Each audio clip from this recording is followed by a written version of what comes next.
In the lead up to the release of the movie Lightyear, we warned Disney. We told them, if you do this, if you change an existing character, if you remove a person like Tim Allen, who's so beloved as the voice of Buzz Lightyear, and replace them with Chris Evans, who is going to sit there and virtue signal, who is going to sit there and insult the audience and call them idiots if they don't like the identity politics that are being shoved into this movie geared towards children, we told you it was not going to work. And in fact, that's exactly what happened. Lightyear has flopped at the box office hard. It's not the first thing for Disney that's flopped recently. It probably won't be the last because the audience is tired of it. They're tired of getting preached to. They're tired of Disney, who's supposedly supposed to be family friendly, continuing to focus on identity politics and virtue signaling instead of focusing on telling a good story. So now you have the mainstream media asking the questions, why Lightyear bombed at the box office and what we can learn from it. Spoiler alert, we told you all of this was going to happen. You just didn't want to listen.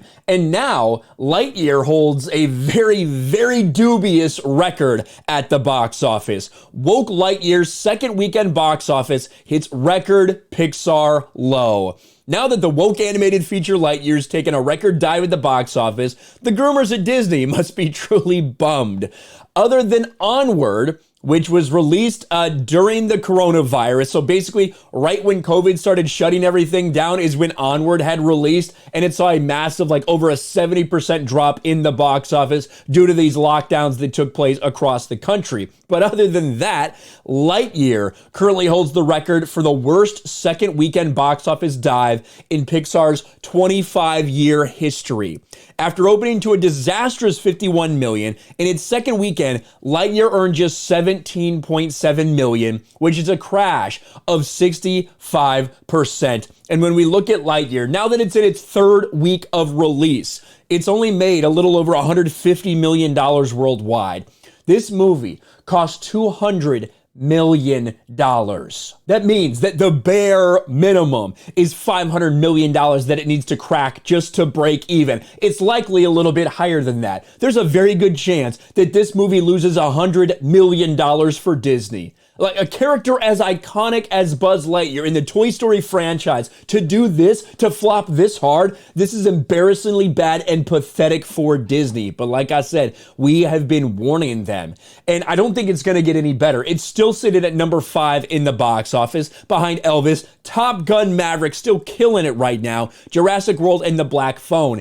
And if you look at what's coming up, there's other things that are going to eat into Buzz Lightyear's box office. Lightyear still has a way to go at the box office, but as of writing this, it earned $155 million. The big problem, it has to contend with competition in the form of Minions, The Rise of Gru, which is going to cut into the legs at the domestic box office. So there's going to be something that makes more money than it. There's going to be another thing out there that's geared towards kids that families are going to be more apt to take their kids to because, you know, the person who's acting in it, Chris Evans, didn't call you an idiot if you don't agree with his politics. And it might not have something in there, you know, like the same-sex kiss that is randomly put into Lightyear because the LGBTQ employees demanded it. They demand you put this back in. And Bob Chapek and everyone at Disney bent the knee to the woke mob and did just that.